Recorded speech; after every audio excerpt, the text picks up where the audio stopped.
Hello दोस्तों, राधे राधे। तो दोस्तों, एक बार फिर से आपका हमारे इस YouTube चैनल मेरो वृंदावन धाम में बहुत बहुत स्वागत है। दोस्तों, पिछली वीडियो में आपने जाना श्रीमद् भगवत गीता का दूसरा अध्याय महात्म्य सहित, और इस वीडियो में आप जानने वाले हैं श्रीमद् भगवत गीता का तीसरा अध्याय महात्म्य के साथ। दोस्तों, अगर आप भी श्री राधा और श्री कृष्ण जी के प्रेमी हैं, उनको सच्चे दिल से प्रेम करते हैं और हमारे द्वारा पढ़कर सुनाए गए सरल हिंदी भाषा के अगले अध्यायों को अपने मोबाइल पर तुरंत नोटिफिकेशन पाना चाहते हैं, तो हमारे इस चैनल को फटाफट से जाकर के कीजिए सब्सक्राइब और हमारे इस बेल आइकन पे क्लिक कीजिए, ताकि आने वाला हर वीडियो का एक नोटिफिकेशन आपकी स्क्रीन के ऊपर तुरंत पॉपअप हो जाए। और गाइस, वीडियो को लाइक करें और अपने दोस्तों के साथ साझा करें। तो चलिए दोस्तों, बिना समय को गवाए हम श्रीमद् भगवत गीता के तीसरे अध्याय को करते हैं शुरू। बोलिए वृंदावन बिहारी लाल की जय। जय जय श्री राधे, जय जय श्री राधे। तीसरा अध्याय। अर्जुन ने कहा, हे श्री कृष्ण, यदि आप कर्म योग से ज्ञान योग को श्रेष्ठ समझते हैं तो हे केशव, आप मुझे इस भयानक कर्म युद्ध में क्यों लगाते हैं? आपकी मिली जुली उलझनदार बातों को सुनने से मेरी बुद्धि चकरा गई है, इसलिए निश्चय करके केवल एक बात बतलाइए जिसके अनुसार चलने से मेरा कल्याण हो। अर्जुन की बात सुनकर भगवान इस प्रकार कहते हैं, हे अर्जुन, इस लोक में दो प्रकार की राह हैं, यह मैं पहले ही बता चुका हूँ। सांख्य वालों के लिए ज्ञान योग की और योगियों के लिए कर्म योग की। कर्मों के ना करने से कोई पुरुष कर्म बंधन से छुटकारा नहीं पा सकता, और ना कर्मों के त्याग देने से ही सिद्धि प्राप्त होती है। अर्थात काम न करने से मनुष्य को निष्कर्म भाव प्राप्त नहीं होता, क्योंकि केवल संन्यास लेने से बिना चित्त की वृत्तियों के शुद्ध हुए किसी को सिद्धि नहीं प्राप्त होती। असल बात यह है कि कोई भी पुरुष क्षण भर भी बिना काम किए नहीं रह सकता, क्योंकि प्रकृति के सत्व रज और तमो गुण के कारण प्राणी मात्र को विवश होकर काम करना ही पड़ता है। जो पुरुष कर्म इंद्रियों को रोककर कुछ काम तो नहीं करता, किंतु मन से इंद्रियों के विषय को स्मरण करता रहता है, वह पुरुष झूठा और कपटी है। अब भगवान यहाँ बताते हैं कर्म इंद्रियों और ज्ञान इंद्रियों के बारे में। जैसा हमने पिछली वीडियो में कहा था कि अगले अध्यायों में आप जानेंगे हाथ, पांव, मुंह, गुदा और लिंग, ये 5 कर्म इंद्रियां हैं। हाथ का विषय काम करना, पांव का विषय चलना, मुंह का विषय भोजन करना या बोलना, गुदा का विषय मल त्यागना और लिंग का विषय मूत्र त्यागना या पेशाब करना है। इसी प्रकार आँख, कान, नाक, जीभ और त्वचा, ये 5 ज्ञान इंद्रियां हैं। आँख का काम देखना, कानों का विषय सुनना, नाक का विषय सूंघना, जीभ का विषय चखना और त्वचा का विषय छूना है। इसी से हमें स्पर्श ज्ञान होता है। परंतु हे अर्जुन, जो आँख, कान आदि ज्ञान इंद्रियों को मन द्वारा वश करके उनके विषयों में मन ना लगाकर कर्म इंद्रियों द्वारा कर्म करता है, वही श्रेष्ठ है। इसलिए तू अपना नियत कर्म कर, क्योंकि काम ना करने से काम करना अच्छा है। अगर तू अपनी कर्म इंद्रियों से कुछ भी काम ना लेगा, यानी काम करना छोड़ देगा, तो तेरी यह जीवन यात्रा भी सफल न होगी। अतएव मनुष्य को कर्म इंद्रियों से काम लेना परम आवश्यक है। यज्ञ या ईश्वर को प्रसन्न करने के लिए जो कर्म किए जाते हैं वे ही ठीक हैं। इनको छोड़कर जो कर्म किए जाते हैं उनसे मनुष्य कर्म बंधन में फंस जाता है, जिससे जन्म मरण से मुक्त होने नहीं पाता। दोस्तों, यहाँ पर भगवान बताते हैं कि कर्म कौन सा करना चाहिए। हम आगे बढ़ते हैं। हे कुंती पुत्र अर्जुन, तू निष्काम होकर मन में किसी प्रकार की इच्छा न रखकर केवल यज्ञ के लिए कर्म कर। आदि काल में सृष्टि रचना के समय प्रजापति यानी ब्रह्मा ने यज्ञ सहित प्रजाओं को पैदा करके यह कहा, तुम सब इस यज्ञ द्वारा फलो फूलो और यह तुम्हारी इच्छाओं को पूर्ण करे। इस यज्ञ से तुम देवताओं की पूजा करो और उन्हें संतुष्ट करो। वे देवता तुम्हें संतुष्ट करेंगे और तुम्हारी वृद्धि करेंगे। इस प्रकार आपस में एक दूसरे को संतुष्ट करने से तुम्हारा सबका भला होगा। यज्ञ से संतुष्ट होकर देवता तुमको निस्संदेह मनोवांछित भोग अर्थात अन्न, पशु, स्वर्ण इत्यादि देंगे, और जो उनके दिए हुए पदार्थों को बिना उनको अर्पण किए ही जो स्वयं भोगता है वह निश्चय ही चोर है। जो मनुष्य बलि, वैश्व देव आदि पंच यज्ञ करने के पीछे जो अन्न बचा रहता है उसे खाते हैं वे सारे पापों से छुटकारा पा जाते हैं, किंतु जो बिना यज्ञ किए अपने वास्ते पकाते और उसे खाते हैं वे पापी निश्चय ही पापों से भरा हुआ भोजन करते हैं। सब प्राणी अन्न से उत्पन्न होते हैं, अन्न वर्षा से पैदा होता है, वर्षा यज्ञ से होती है, यज्ञ कर्म से होता है, कर्म ब्रह्म सजीव शरीर से उत्पन्न होता है और यह ब्रह्म अक्षर परब्रह्म से पैदा होता है। इसलिए उस सर्वव्यापक परब्रह्म को सदा यज्ञ में मौजूद जानो हे अर्जुन। जो मनुष्य इस चक्र के अनुसार नहीं चलता, यानी जो पुरुष जीते जी सृष्टि कर्म के अनुसार काम करना छोड़ देता है, वह पापी अपनी इंद्रियों के विषयों में लगा हुआ अपने जीवन को वृथा खोता है। लेकिन जो पुरुष आत्मा में ही मगन रहता है, ना कि विषय भोगों में, आत्मा से ही तृप्त रहता है, ना कि अन्न पान आदि से, आत्मा से ही संतुष्ट रहता है, ना कि बाहरी धन संपत्ति से, ऐसे ज्ञानवान मस्त पुरुष के लिए कुछ भी कर्म करने की जरूरत नहीं है। उसके लिए काम करना और ना करना दोनों बराबर हैं। दोस्तों, यहाँ भावार्थ है कि जो पुरुष आत्मा में ही मगन रहता है, यानी कि अपने आप में ही मगन रहता है, क्योंकि आत्म तत्व उसके अंदर है, और वो जो अपने आप में ही मगन रहता है, ना कि इधर उधर की वस्तुओं में, ऐसे ज्ञानवान मस्त पुरुष के लिए कुछ भी कर्म करने की जरूरत नहीं है। उसके लिए काम करना और ना करना दोनों बराबर हैं। उसे प्राणी मात्र से किसी प्रकार का संबंध जोड़ने अथवा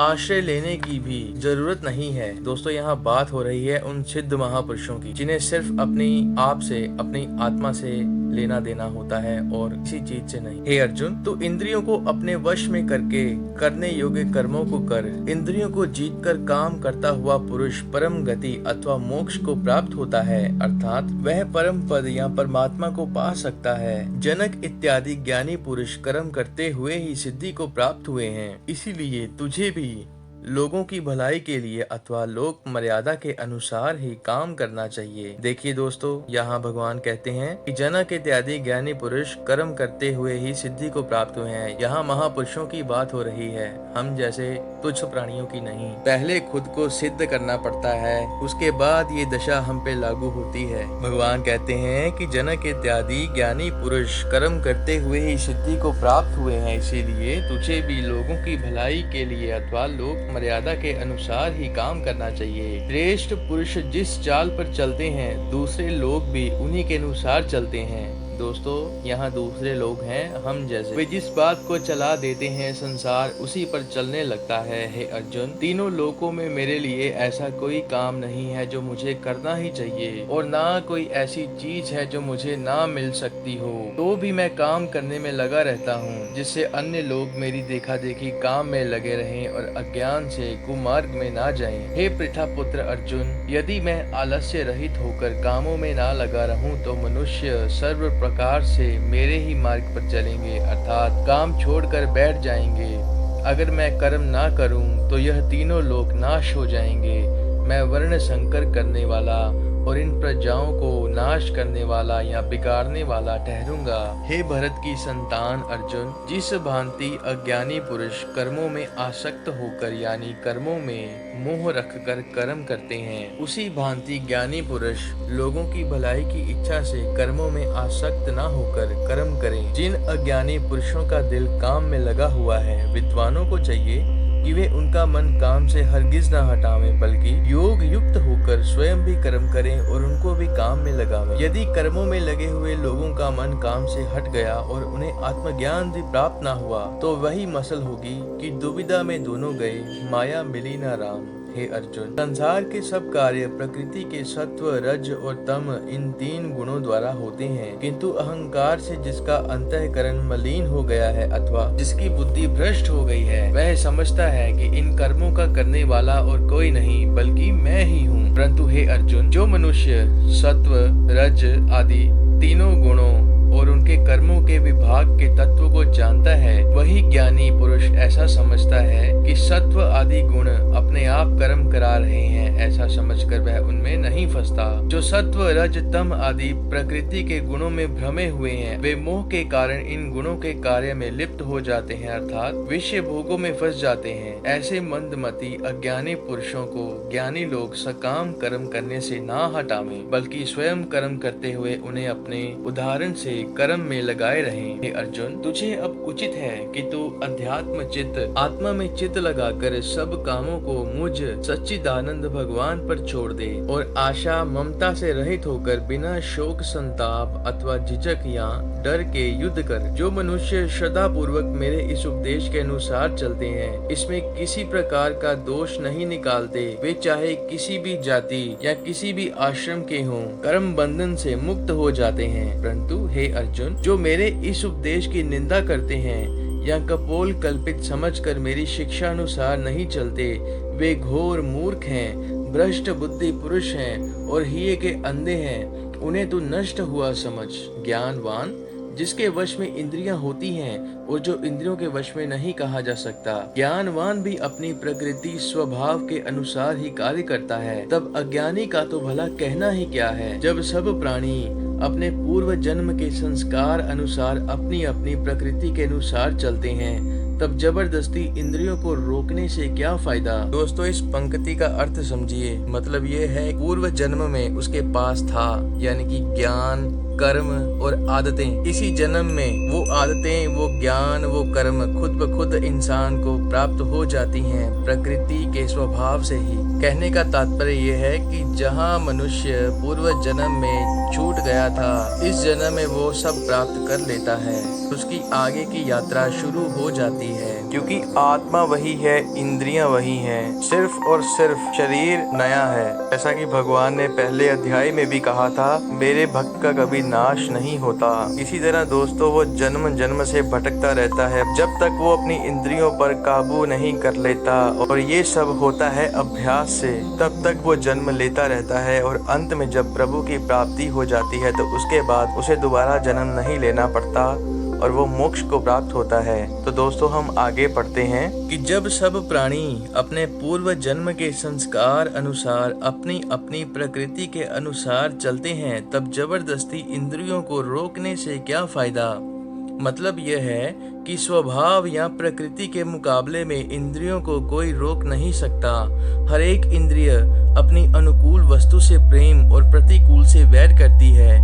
मनुष्य को राग द्वेष के वशीभूत होना ठीक नहीं है, क्योंकि राग द्वेष किसी चीज से प्रेम करना और किसी से घृणा करना ही मोक्ष के रास्ते में विघ्न पैदा करने वाले हैं। अपना धर्म गुणहीन क्यों न हो, किंतु वह पराये सर्वगुण संपन्न धर्म से कहीं अच्छा है।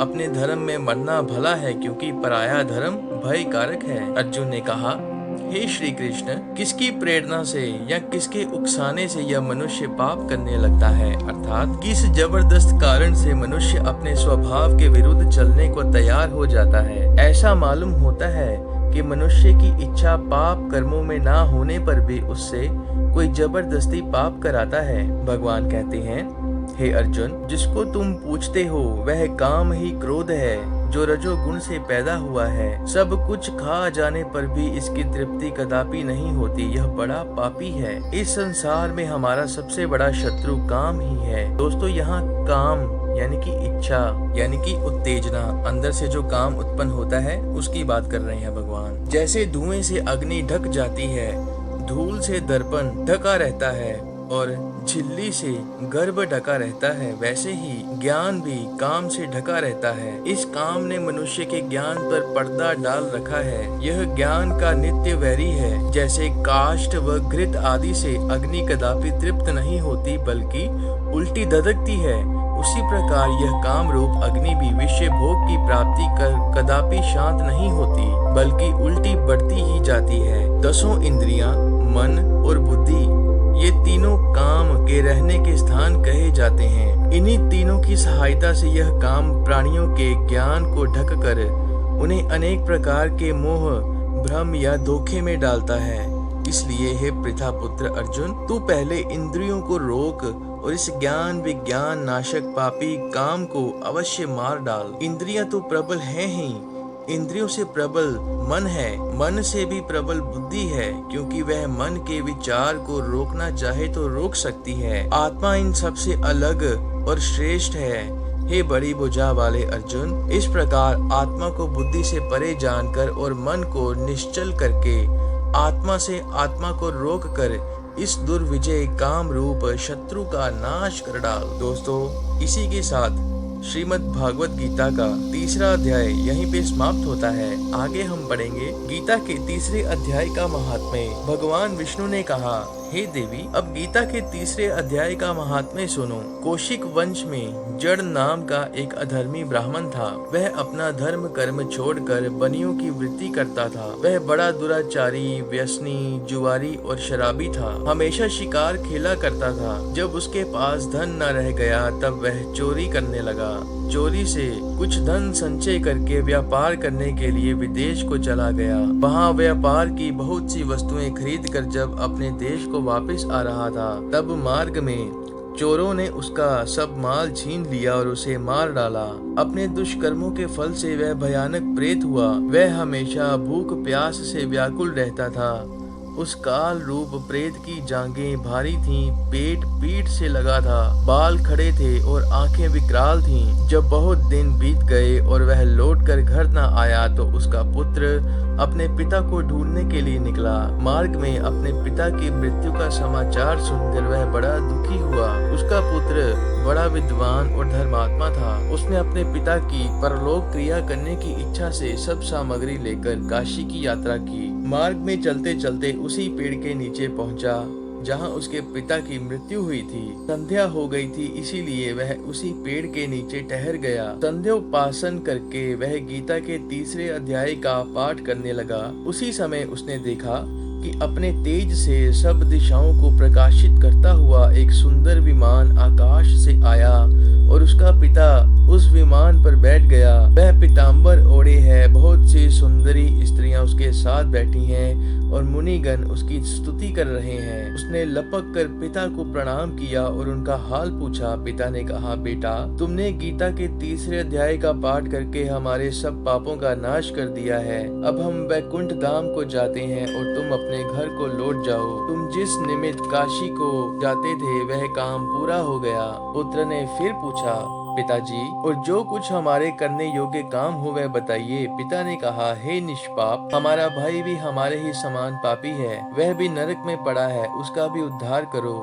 और भी हमारे पूर्वज नरक में पड़े हैं, उनको भी दुख से छुड़ाओ। पुत्र ने पूछा, किस कर्म के करने से उनकी मुक्ति हो सकती है, सो आप बताइए। पिता ने कहा, बेटा, जिस कर्म से हमको प्रेत योनि से छुड़ाया है उसी कर्म से, अर्थात गीता के तीसरे अध्याय के पाठ से उनका भी उद्धार करो। गीता के तीसरे अध्याय का पाठ करके उसका पुण्य उनको दे दो। उसी के प्रभाव से वे नरक से छुटकारा पाकर परम पद को जाएंगे। पिता पुत्र को यह आज्ञा देकर विष्णु के श्रेष्ठ पद वैकुंठ लोक को चला गया। पुत्र अपने पिता की आज्ञा अनुसार गीता के तीसरे अध्याय का पाठ करके नरकगामी पूर्वजों को मुक्त करने लगा। इस प्रकार उसके पिता का भाई और अन्य सब पूर्व पुरुष वैकुंठ को चले गए। वह पुत्र भी अंत को अपने पुण्य के प्रभाव से विष्णु लोक को गया। इसी के साथ दोस्तों, श्रीमद् भगवत गीता के तीसरे अध्याय का महात्म्य भी यहीं पे समाप्त होता है।